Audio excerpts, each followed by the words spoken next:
I really want to thank you all for coming out this week and every week before that, for every one of you from all walks of life for coming out to call for peace. This is a movement of everyday people. This is people calling for peace and wanting an end to the bombing and an end to the invasion. And I do want to acknowledge, because I can see them here from the stage, brave and heroic Jews in solidarity coming out here in support to say stop the invasion. For 35 weeks, you have been here. We've been coming out and gathering. For 35 weeks, people have been peacefully marching through the streets, calling for an end to this slaughter, to the invasion, and to the genocide. For 35 weeks, our government has done nothing to put pressure on those carrying out this invasion. Our government could have recognised Palestine. Our government could, at any time in the last 35 weeks, have put sanctions on this extreme war cabinet of Benjamin Netanyahu that is now subject to court orders to stop genocide. Our government could, at any time, have ended the two-way military trade with Israel that has seen Australian parts be used in the F-35 fighter bombs, fighter jets that have been used to drop bombs. Our government could have cancelled the $900 million contract that Australia has approved from Elbit Systems, a manufacturer of weapons of war. Our government could, at any time in the last 35 weeks, have joined in South Africa's case in the International Court of Justice to stop the genocide. And our government could, at any time in the last 35 weeks, brought diplomatic pressure to bear by expelling the Israeli ambassador until this invasion ceases.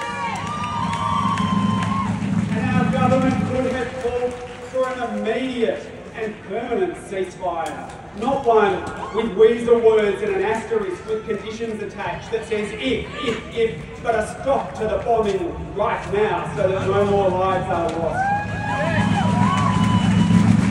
And instead of doing any of those things, our government suspended the funding for UNRWA and continued to support the motion that is on the books of this parliament that said that as an invasion was looming, that the government stood with Israel rather than standing for peace.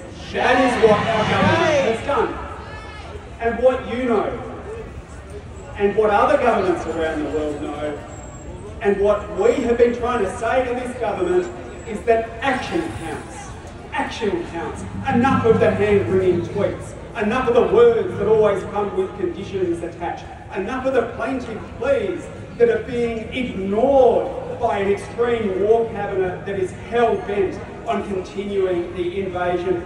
Action counts. There are things this government could be doing right now to put pressure to bear to stop this invasion. Action counts. Why? Why does action count so much? Because we know that every time a school is bombed, every time aid is cut off, every time there is another slaughter and bombing of children and families who have been seeking peace, Benjamin Netanyahu looks around the world to see if there's going to be any consequences. Looks around the world to see, is anyone going to take me on for what has just happened? And if there are no consequences from governments like Australia, then they will keep on doing it time and time and time again. And we have seen our government say, well, we don't think you should invade Rafah. And then they go and invade Rafah and nothing happens. And we have seen our government say, well, we think it would be good if the war ended, and then it doesn't, and there is another bombing, and nothing happens. And if governments like Australia keep refusing to join those other countries around the world, who have said we are going to recognise Palestine and take action,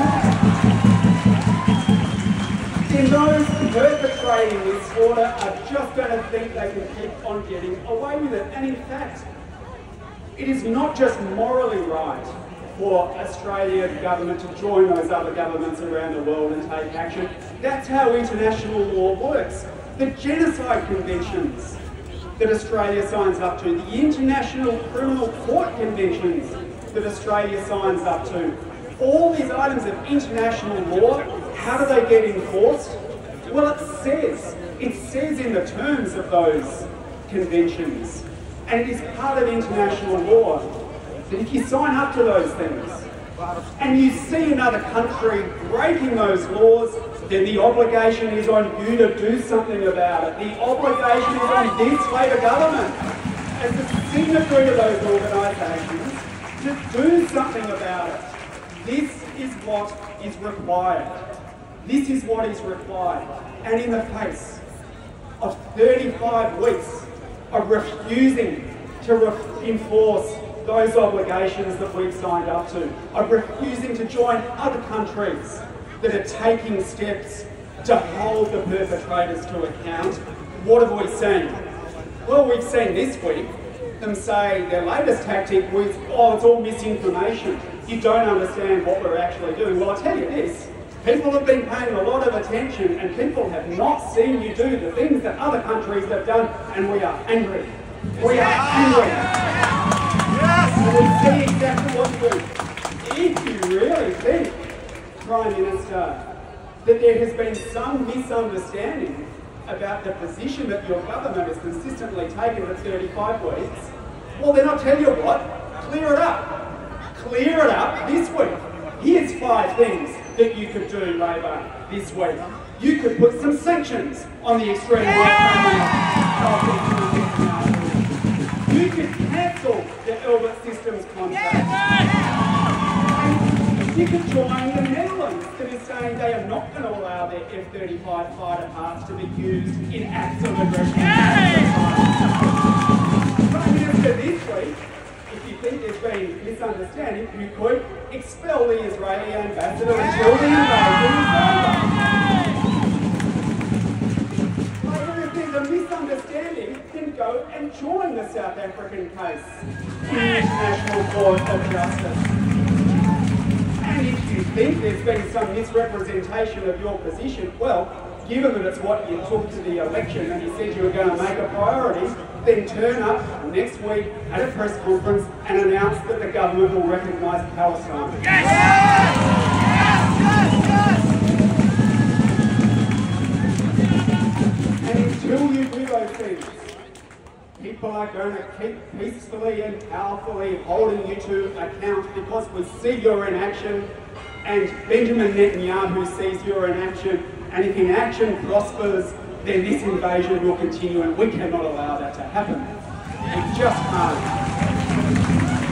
The other strategy that they are deploying at the moment is to slander all of you. It's to slander all of you and say not only are you misinformed, but that somehow what you're doing is wrong, or even in the words of our Prime Minister, has no place in a democracy. Let me say this, not for your benefit, because you know this already, but for their benefit, for everyone who has been slandering this movement for peace. We all know that there is no place for violence against people, against politicians, against the people who work for them, or against their officers. We all know that. What we are pushing for is peace. Peace here and peace in Gaza. Peace for the Israelis and the Palestinians. That is what we are pushing for. And I know that you are going to march after this, and I know you're going to continue to march peacefully. And I will say this, when they first ignore you, after ridiculing you, and then they turn on you and try and fight you by slandering you and saying that you're misinformed, you know that they know that they are wrong.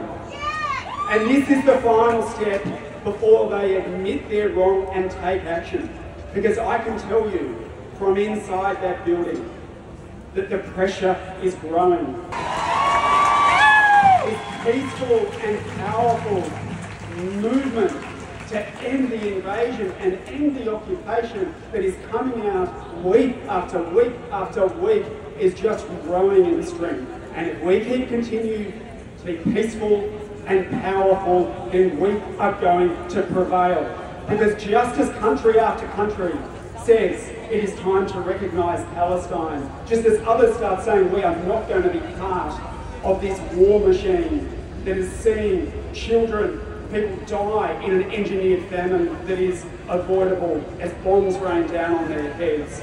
Just as people around the world are saying in a united movement of peace that is millions strong, enough is enough, so too will our government soon realise that they have been on the wrong side of history, and it is time for them to join the push for peace, to do the things that they are capable of doing, that are within their power this week, tomorrow, today, to push for peace. Keep fighting, keep being peaceful, keep being powerful, and we will prevail. Authorised by Jay McCall, Australian Greens, Canberra.